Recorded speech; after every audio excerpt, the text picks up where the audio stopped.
नमस्कार। श्रीमद् भागवत महापुराण में आपका स्वागत है। यह घटना सन 1958 में घटित हुई थी।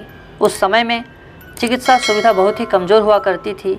यूपी के मुजफ्फरनगर के रसूलपुर गांव में एक चौधरी गिरधर सिंह नाम का एक आदमी रहा करता था।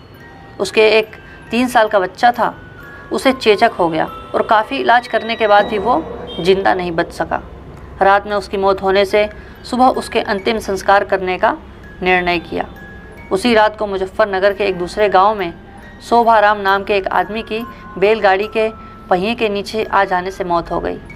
उसको अस्पताल ले जाते वक्त रास्ते में ही उसकी मौत हो गई। मृतक के घर वालों ने उसका दाह संस्कार कर दिया।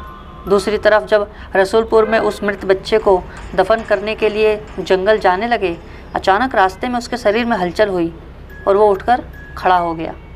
लोग ये देखकर दंग रह गए, लेकिन बाद में उसको जिंदा देखकर सभी खुश हो गए। लेकिन लोगों को ये पता नहीं था कि उस बच्चे के शरीर को किसी और की आत्मा ने जकड़ रखा था। उस 3 साल के बच्चे में 23 साल के शोभाराम की आत्मा घुस चुकी थी। वो अलग जगह पर आकर बहुत परेशान हो रहा था और खाना खाने से मना कर रहा था, लेकिन बड़ी मुश्किल से समझाकर उसको खाने के लिए राज़ी किया।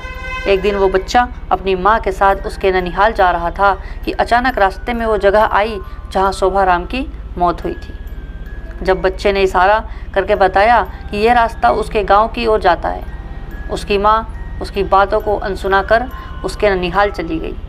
उसके ननिहाल में आत्माराम के गांव का एक आदमी जगन्नाथ किसी काम से आया। आत्माराम की आत्मा ने उसको पहचान कर उसे आवाज़ लगाई। जगन्नाथ को बच्चे के मुंह से अपना नाम सुनकर अचंभा हुआ। जगन्नाथ के पूछने पर उस बच्चे ने उसका पूरा इतिहास बता दिया और बोला कि मेरी मौत से पहले ही तुम लोगों ने मुझे जला दिया और इस बच्चे के खाली शरीर को देखकर इसमें रहने लग गया। जब जगन्नाथ ने ये बात अपने गांव में बताई तो उसके पूरे परिवार वाले आत्माराम से मिलने चले गए।